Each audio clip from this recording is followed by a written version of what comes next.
மாண்புமிகு பேரவைத் தலைவர்களே, உட்காருங்க. மாண்பு உறுப்பினர் உட்காருங்க. இப்ப நான் 7வது முறையா நீங்க பேசும்போது உட்காருங்க, தயவுசெய்து உட்காருங்க. பரவாயில்ல, அதனால ஒண்ணு இல்ல. 7வது முறையா முதலமைச்சரை வாழ்த்துறேன். பேசுறேன், அவர் அனுமதிங்க, அவர் அனுமதிங்க. நான் இவங்க குறுக்கிட்டதுனால 7வது முறையா நான் எந்திரிச்சிருக்கிறேன். 7வது முறையா மாண்புமிகு முதலமைச்சர் அவர்களை நான் வாழ்த்த கடமைப்பட்டிருக்கேன். ஏன்னா ஒருவரை முதலமைச்சரை வாழ்த்தும் போதும் இடையில உறுப்பினர்கள் குறுக்கிடுவதும் நான் உட்கார்றதும் இப்ப இது 7வது முறை. மாண்புமிகு பேரவைத் தலைவர்களே, நீங்கள் ஒரு உறுப்பினர் அழைக்கும் போது இன்னொரு உறுப்பினர் குறுக்கிட்டால் நாளைக்கு நானும் குறுக்கிடுகிற ஒரு வாய்ப்பு ஏற்படும். உறுப்பினர் காமராஜ் பேச அனுமதி அளித்து பேசுங்க. நீங்க என்ன பேச சொல்லிட்டாங்கன்னு. ஆமா, நம்ம பிரச்சனை தான் காவேரி பிரச்சனை. நீங்க ஒருத்தர் ஒருத்தர் பேசிக்க வேணாம், நீங்க ஒருத்தர் ஒருத்தர் பேச வேணாம். மாண்பு உறுப்பினர் காமராஜ் பேச அழைத்து பேசுங்க. அவை முன்னவர் மாண்பு பேரவைத் தலைவர் அவர்களே, அவருடைய கட்சியின் சார்பாக மாண்பு தளவாய் சுந்தர் அவர்கள் விளக்கம் அளித்ததற்கு பிறகு மாறி மாறி எல்லோரும் பேச வேண்டும் என்று சொன்னால் அதற்கு கால அவகாசம் வேண்டும். ஆகவே உங்கள் சார்பாக உங்களுடைய கட்சியினுடைய உறுப்பினர் தெளிவாக இங்கே சொல்லி இருக்கிறார் என்பதை தெரிவித்துக் கொள்கிறேன். மாண்புமிகு காமராஜ் பேசுங்க.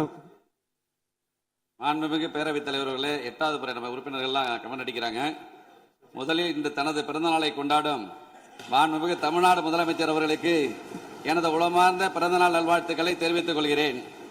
சமூக நீதி, கல்வி, தொழில் வளர்ச்சி, பெண்கள் முன்னேற்றம், இளைஞர் நலன், தமிழ்நாட்டின் ஒட்டுமொத்த வளர்ச்சிக்காக அவர் மேற்கொண்டு வரும் மக்கள் நல பணிகள் மேலும் சிறக்கவும், நல்ல உடல் நலத்துடனும் நீண்ட ஆயுளுடனும் மக்கள் பணியாற்றவும் இறைவனை பிரார்த்திக்கிறேன். மாண்புமிகு பேரவைத் தலைவர்களே, அவையில் இருக்கும் அனைவருக்கும் எனது அன்பான வணக்கங்களை தெரிவித்துக் கொள்வதோடு ஆளுநர் பேருரைக்கு நன்றி தெரிவிக்கும் தீர்மானத்தின் மீது பேச வாய்ப்பளித்த மாண்புமிகு பேரவைத் தலைவர் அவர்களுக்கும் மாண்புமிகு முதலமைச்சர் அவர்களுக்கும் முதற்கண் எனது நன்றியினை தெரிவித்துக் கொள்கிறேன். கடந்த 4 நாட்களுக்கு முன்பாக நம்முடைய ஆளுநர் அவர்கள் இந்த அவைக்கு வந்தார். வந்து அவர் சென்றபோது அவர் அறிக்கையாக வெளியிட்டது புதிய உதயம் தோன்றிய நாள். நாம் அனைவரும் இணைந்து பயணிக்க தொடங்கியுள்ளோம். இடையூறின்றி வாசித்ததில் மன நிறைவு அடைகிறேன். இது ஆளுநர் மாளிகை செய்திக்குறிப்பு. இவ்வாறு மேதகு ஆளுநர்களே மகிழ்ச்சியுடன் பாராட்டிய பின் வேறு எவரிடமிருந்து பாராட்டு பத்திரம் வேண்டும்? மாண்புமிகு பேரவைத் தலைவர் அவர்களே, நம்முடைய முதல்வர் அவர்களுக்கு. ஆளுநர் உரை என்றாலே ஒரு பதற்றம் நம்மை பற்றி கொள்ளும். ஆனால் இந்த முறை அவை தொடங்கியவுடனே தமிழ்த்தாய் வாழ்த்து கம்பீரமாக ஒலித்தது. தேசிய கீதமும் பெருமையாக இசைத்தது.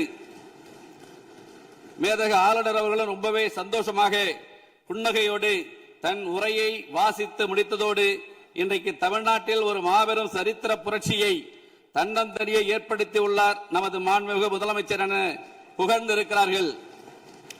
இதைவிட இந்த அரசுக்கு வேற என்ன பெருமை வேண்டும்? மாண்புமிகு பேரவைத் தலைவர் அவர்களே, நமது முதலமைச்சர் நாற்காலியில் வந்து உட்கார்ந்தவுடனேயே அரசுக்கும் ஆளுநர் மாளிகைக்கும் நடுவில் இருந்த எல்லைக்கோடு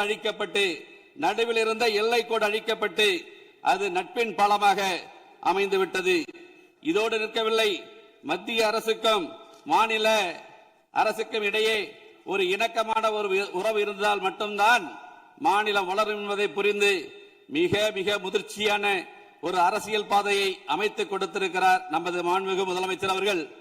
இதுதான் மற்ற தலைவர்களுக்கும் வழி நடத்த தெரிந்த நமது மாண்புமிகு முதலமைச்சர் அவர்களுக்கும் உள்ள வித்தியாசம் என்பதை இந்த அவையில் நான் தெரிவித்துக் கொள்ள கடமைப்பட்டிருக்கிறேன். மாண்புமிகு பேரவைத் தலைவர்களே, 4 நிமிஷம் ரொம்ப கூட போயிட்டு பேரவைத் தலைவரே, 7 தடவை கொஞ்சம் குறைச்சிங்க. மேல 4 நிமிஷம் 17 நிமிஷம் ஓடி வச்சு 8 தடவை எழுந்திருக்கிற மாண்புமிகு பேரவைத் தலைவர் 5 நிமிஷம் கூட அனுமதிக்கணும்.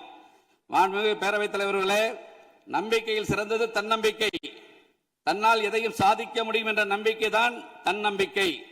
இந்த தன்னம்பிக்கையை தாரக மந்திரமாக கொண்டு தடைகளை தகர்த்தெறிந்து இந்த விசில் புரட்சி மூலம் தமிழ்நாட்டில் நல்லாட்சி அமைய வேண்டும், இந்தியாவிலேயே தமிழ்நாடு முதன்மை மாநிலமாக விளங்க வேண்டும் என்ற தமிழக மக்களின் எதிர்பார்ப்பை பூர்த்தி செய்ய தற்பொழுது பூர்வாங்க நடவடிக்கைகள் தொடங்கப்பட்டுள்ளது என்பதை மகிழ்வுடன் தெரிவித்துக் கொள்கிறேன்.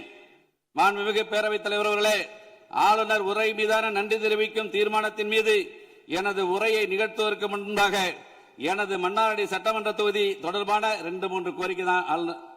பேரவைத் தலைவர்களே, மன்னார்குடியில் 125 ஆண்டு நகராட்சி மன்னார்குடி நகராட்சி. இதுவரை ஒருங்கிணைந்த நீதிமன்ற வளாகம் அங்கே இல்லை. பல முறை முயற்சித்தும் நீதிமன்ற வளாகம் அங்கே இல்லை. அதே போல விளையாட்டில் ஆர்வம் உள்ளவர்கள் அதிகம் இருக்கிற பரவாக்கோட்டை மற்றும் உள்ளிக்கோட்டை பகுதியில் விளையாட்டு அரங்கம் அமைத்து தர வேண்டும். நீடாமங்கல பேரூராட்சி பழமையான பேரூராட்சி, இதுவரை அங்கே பேருந்து நிலையம் அமைக்கப்படவில்லை, அமைத்து தர வேண்டும் என்கிற எனது வேண்டுகோளை வைக்க விரும்புகிறேன். நீடாமங்கலம் ஊராட்சி ஒன்றியத்தை வடுவூர் தலைமையிடமாக கொண்டு ஒரு ஊராட்சி ஒன்றியம் அமைத்து தர வேண்டும் என்கிற வேண்டுகோளை வைக்க விரும்புகிறேன். அதே போல இடமலை கிராமத்தில் கைப்பந்துக்கென உள் விளையாட்டு அரங்கம் அமைத்து தர வேண்டும் என்ற கோரிக்கையை வைக்க விரும்புகிறேன். மாண்புமிகு பேரவைத் தலைவர்களே, பெரியார் பகுத்தறிவு சித்திரம் தீட்டினார் பெரியார், பெருந்தலைவர் காமராஜர் கல்வி சித்திரம் தீட்டினார் காமராஜர், பேரறிஞர் அண்ணா சுயமரியாதை சித்திரம் தீட்டினார் பேரறிஞர் அண்ணா, புரட்சி தலைவர் எம்ஜிஆர் சத்துணவு திட்டம் தீட்டினார் புரட்சி தலைவர் எம்ஜிஆர், புரட்சி தலைவி அம்மா அவர்கள் பசிப்பிணி போக்க அம்மா உணவு என்ற அற்புதமான திட்டத்தை தீட்டினார். நம் முதல்வர்கள் அமைதி புரட்சி என்ற திட்டத்தை தமிழ்நாட்டில் அமைதி நிலவ வேண்டும் என்று திட்டம் தீட்டிக் கொண்டிருக்கிறார் என்றால் அது மிகையாகாது. ஆளுநர் உரைக்கு நன்றி தெரிவிக்கும் தீர்மானத்தின் மீது ஒரு சில உறுப்பினர்கள் சட்டம் ஒழுங்கு சீரழிந்து விட்டது என்று பேசினார்கள். இந்த சூழ்நிலையில் கொலை, கொள்ளை, பாலியல் துன்புறுத்தல்கள் ஒரு சில மாதங்களுக்கு கட்டுக்குள் கொண்டு வருவது என்பது யாராலும் இயலாத காரியம். அவற்றை எல்லாம் சரி செய்ய காவல்துறையை மக்களின் நண்பனாக மாற்றி தமிழ்நாட்டில் சட்டம் ஒழுங்கை நிலைநாட்டும் முயற்சியில் மாண்புமிகு முதலமைச்சர் அவர்கள் தீவிரமாக ஈடுபட்டு வருகிறார்கள். ஆளுநர் உரை பத்தி 18 பெண்களின் பாதுகாப்பினை பேணி காப்பது, பெண்களுக்கு எதிராக சிங்கப்பெண் அதிரடிப்படை உருவாக்கப்பட்டிருக்கிறது. இந்த அரசால் உருவாக்கப்பட்டுள்ளது. இதனால் சட்டம் ஒழுங்கு கட்டுப்பாட்டுக்குள் வரும் என்பதில் எல்லளவும் சந்தேகமில்லை. ஆளுநர் உரை பத்தி 19 போதைப் பொருள் தடுப்பு சிறப்பு படை அனைத்து மாவட்டங்களிலும் உருவாக்கப்படும் என்று குறிப்பிடப்பட்டிருக்கிறது. இந்த சிறப்பு படை அமைக்கப்பட்ட பின் போதைப் பொருள் நடமாட்டம் கட்டுக்குள் கொண்டு வரப்பட்டு இதன் மூலம் சட்டம் ஒழுங்கு சீராகும் என்பதில் எல்லளவும் சந்தேகமில்லை. தமிழ்நாட்டின் அடையாளமாக தமிழ் மொழி உள்ளது. உலகத்தோடு நாம் போட்டி போட ஆங்கில மொழியும் தேவை. எனவேதான் இந்த இரு மொழிக் கொள்கையில் இந்த அரசு எவ்வளவு உறுதியாக இருக்கிறது என்பதை ஆளுநர் உரை தெளிவுபடுத்தியுள்ளது. இது வெறும் பேச்சல்ல, இது செயல் அரசு என்பதை நிரூபித்திருக்கிறது. தமிழ்நாட்டின் நிதி சுமை குறித்து வெள்ளை அறிக்கை வெளியிட்டுள்ள இந்த அரசு அரசின் வருவாயை பெருக்குவதும் திசை மாறி சென்ற அரசு வருவாயை அரசின் கருவூலத்திற்கு எடுத்துச் செல்லும் வகையிலும் மதுபான உற்பத்தியாளர்கள் மீது கூடுதல் சிறப்பு கட்டணம் விதித்துள்ளது உண்மையிலேயே வரவேற்கத்தக்கது. இதன் மூலம் அரசுக்கு 1000 கோடி ரூபாய் கூடுதல் வருவாய் கிடைக்கும் என்ற நிலை ஏற்பட்டுள்ளது. அதே போல கனிமங்கள் மூலமாக கிடைக்கும் வருவாயை இரட்டிப்பாக்க அரசு தீவிரமாக முயன்று வருவதாக ஆளுநர் உரையில் குறிப்பிடப்பட்டுள்ளது வரவேற்கத்தக்க ஒன்றாகும். இதேபோன்று வாக்குறுதியை நிறைவேற்றும் வகையில் 2 மாதங்களுக்கு 500 யூனிட் மின்சாரம், 200 யூனிட் இலவச மின்சாரத்தை வழங்க உத்தரவிட்டுள்ளது. இதனால் ஏழை எளிய நடுத்தர மக்களின் நிதி சுமை வெகுவாக குறைந்து மகிழ்ச்சியில் இருப்பதை கண்கூடாக காண்கிறேன் என்பதை இங்கே நான் சுட்டிக்காட்ட கடமைப்பட்டிருக்கிறேன். இந்த அரசை ஆதரிக்கும் கூட்டணி கட்சிகளுக்கு மதிப்பளிக்கும் வகையில் அந்த கட்சிகளுக்கு ஆட்சியிலும் அதிகாரத்திலும் பங்களித்துள்ளது தமிழ்நாட்டு அரசியலில் ஒரு மறுமலர்ச்சியை, ஒரு புத்துணர்ச்சியை ஏற்படுத்தியுள்ளது என்பதை நான் பாராட்ட கடமைப்பட்டிருக்கிறேன். பொதுமக்கள் நலனை கருத்தில் கொண்டு 717 மதுபான கடைகளை மூடியது, பயிர்க்கடன் பெற்ற விவசாயிகளுக்கு கடன் தள்ளுபடி செய்தது, கல்வியை பொது பட்டியலில் இருந்து மாநில பட்டியலுக்கு மாற்ற நடவடிக்கை எடுத்தது, கச்சத்தீவு பிரச்சனைகளுக்கு தீர்வு காண மத்திய அரசை வலியுறுத்தியது உண்மையிலேயே வரவேற்கத்தக்கது. அதற்காக இந்த அரசை நான் மனதார பாராட்ட கடமைப்பட்டிருக்கிறேன். ஆளுநர் உரை பத்தி 31 பல்கலைக்கழகங்கள் மற்றும் உயர்கல்வி நிறுவனங்களில் நீண்ட காலமாக காலியாக உள்ள உதவி பேராசிரியர் மற்றும் ஆசிரியர் பணியிடங்கள் தகுதி மற்றும் திறன் அடிப்படையில் வெளிப்படையான முறையில் நிரப்ப போர்க்கால அடிப்படையில் நடவடிக்கை எடுக்கப்படும் என்ற அறிவிப்பை படித்த இளைஞர்களிடையே பெருத்த மகிழ்ச்சியை ஏற்படுத்தியுள்ளது. இந்த அறிவிப்பை இளைஞர்கள் அரசு வேலை பெற வழிவகுக்கும். இதை நான் மனதார வரவேற்கிறேன். காவேரி விவகாரம், அதை பற்றி பேசக்கூடாது என்று மாண்புமிகு பேரவைத் தலைவர் குறிப்பிட்டீர்கள். இது மற்றவருக்கு வேண்டுமானால் அது நீர், எங்களுக்கு அது உயிர். இங்கே டெல்டாவில் இருக்கிற அனைத்து சட்டமன்ற உறுப்பினர்களுக்கும் அது நீர். அதாவது விவசாயிகள் நலனை பாதுகாப்பதற்கும் தமிழ்நாட்டு மக்கள் எதிர்பார்ப்பை நிறைவேற்றுவதற்கும் சட்ட ரீதியாக எப்படி எதிர்கொள்வது என்பதை பற்றித்தான் தீர்மானம் முழுமையாக நிறைவேற்றியிருக்கிறார்கள். அருள் கூர்ந்து மேகதாது பற்றி பேச வேண்டாம் என்று கேட்டுக்கொள்கிறேன். அன்புமிகு பேரவைத் தலைவர்கள், நான் அது உள்ள போல. காவேரி எங்களுக்கு உயிர், டெல்டா மாவட்டங்களுக்கு உயிர், இங்க இருக்கிற மற்றவர்களுக்கு அது நீர். எங்களுக்கு உயிர். மாடு கட்டி போரடித்தால் மாளாது என்று சொல்லி யானை கட்டி போரடித்த எங்கள் பகுதி. சோழ வளநாடு இந்த நாட்டிற்கே சோறு போட்டது என்று கூறிய பகுதி எங்கள் பகுதி. அந்த பகுதியிலிருந்து உணர்வோடு பேசுகிறோம். கர்நாடகா இந்த விஷயத்தில் ஒற்றுமையாக இருக்கும் போது தமிழ்நாட்டில் இருக்கிற நம்முடைய மக்கள் பிரதிநிதிகள் ஒற்றுமையாக இருக்க வேண்டும் என்கிற வேண்டுகோளைத்தான் நான் இங்கே வைக்க விரும்புகிறேன். அதற்குள் நான் செல்ல விரும்பவில்லை.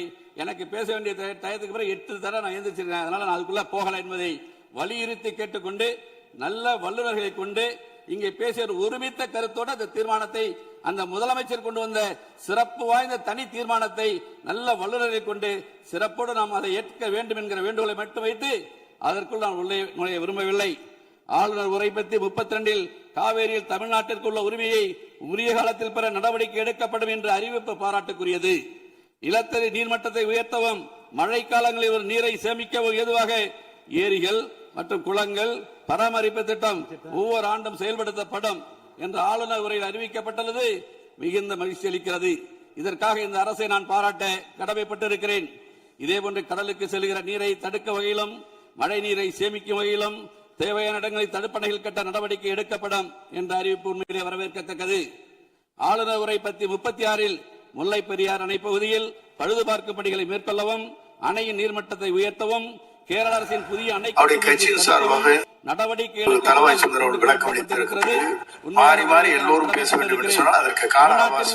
முதல் கட்டமாக இணைப்பது, தமிழ்நாட்டில் உள்ள நதிகளை முதல் கட்டமாக இணைப்பது. 10 நிமிஷம் 11 நிமிஷம் 8 நிமிஷம் ஏஞ்சி பேரவைத் தலைவர்களே 8 தர ஏஞ்சி 5 நிமிஷம் கூட விடுங்க, முடிக்க ஒரே பக்கம் தான். இன்னைக்கு நல்ல எக்ஸசைஸ் உங்களுக்கு 8 முறை எழுந்து முடிச்சிடறேன். இல்ல பேரவைத் தலைவர் 11 நிமிஷம் ஓடி இருக்கு. 8 தடவை இடையில குறுக்கிட்டு இருக்காங்க பேரவை உறுப்பினர்கள். ஒரு 4 நிமிஷம். தமிழ்நாட்டில் உள்ள நதிகளை முதற்கட்டமாக இணைப்பது மற்றும் தென் மாநிலங்களில் உள்ள நதிகளை இணைப்பது ஆகியவற்றை மேற்கொள்ள இந்த அரசு தீவிர முயற்சி செய்யும் என்ற அறிவிப்பு தமிழ்நாட்டு மக்களிடையே பெருத்த மகிழ்ச்சியை ஏற்படுத்தியுள்ளது. நிறைவேற்றார். அதேபோன்று இதேபோன்று அரசு துறையில் உள்ள காலி பணியிடங்கள் நிரப்புதல், சிறந்த மின் ஆளுமை சேவைகள் பொதுமக்களுக்கு வழங்குதல், ஒலிம்பிக் உயர்திறன் மையங்கள், மேலும் தொழில் வளர்ச்சிக்கான அரசாக, வேளாண் வளர்ச்சிக்கான அரசாக இந்த அரசு விளங்கிக் கொண்டிருக்கிறது. ஏழையின் சிரிப்பில் இறைவனை காண்போம் என்ற பேரறிஞர் அண்ணா அவர்களின் பொன்மொழிக்கேற்ப ஏழைகளுக்கான அரசாக, ஒடுக்கப்பட்ட மக்களுக்கான அரசாக, சிறுபான்மை மக்களுக்கான அரசாக இருந்து மதசார்பற்ற அரசாகவும் சமூக நீதிக்கான அரசாகவும் இருந்து பொதுமக்களின் நெஞ்சங்களில் இன்றைக்கும் சிம்மாசனம் போட்டு உட்கார்ந்திருக்கிற நம்முடைய முதலமைச்சரை மனதார பாராட்டுவதோடு இந்த நல்லாட்சிக்கு தோள் கொடுப்பதில் சட்டமன்ற உறுப்பினராக நான் பெருமகிழ்ச்சி அடைகிறேன். மொத்தத்தில் இந்த ஆளுநர் உரை தமிழ்நாட்டு மக்களை வளர்ச்சி பாதையில் அழைத்துச் செல்லும் முறையாக, தமிழ்நாட்டை அமைதி பூங்காவாக மாற்றும் முறையாக அமைந்துள்ளது என தெரிவித்து வாய்ப்பளித்த உங்களுக்கு நன்றி கூறி, எனது மன்னார்குடி சட்டமன்ற தொகுதியில் சமீபத்தில் பள்ளி குழந்தைகள் 3 பேர் இறந்திருக்கிறார்கள். 5/6/2025 அன்று அரசு பள்ளியில் படிக்கிற 3 மாணவர்கள். நம்முடைய முதலமைச்சர் அந்த குடும்பங்களுக்கு உதவி இருக்கிறார், இல்லை என்று சொல்லவில்லை. அதில் வருத்தம் என்னவென்றால் முதலமைச்சர் மேல் வருத்தம் கிடையாது. அந்த குடும்பத்தில் 3 குடும்பத்திலும் ஒரு ஆண் பிள்ளைகள் தான். இந்த 3 ஆண் பிள்ளைகளும் இறந்து விட்டார்கள். அந்த 3 குடும்பத்திலும் ஒரு ஆண் பிள்ளை, ஒரு குடும்பத்தில் ஒரே ஒரு ஆண் பிள்ளை, இன்னொரு குடும்பத்தில் ஒரே ஒரு ஆண் பிள்ளை, இன்னொரு குடும்பத்தில் ஒரு ஆண் பிள்ளை ஒரு பெண் பிள்ளை. மொத்தத்தில் அந்த 3 குடும்பங்களிலும் 3 ஆண் பிள்ளைகளும் இறந்து விட்டார்கள். உங்கள் மூலம் மாண்புமிகு முதலமைச்சரை நான் கேட்டுக்கொள்வது, அந்த 3 குடும்பங்களுக்கும் அரசு வேலைவாய்ப்பில் முன்னுரிமை கொடுக்க வேண்டும் எனக்கு வேண்டி கேட்டு உங்களை மனதார பாராட்டி விடைபெறுகிறேன். நன்றி, வணக்கம்.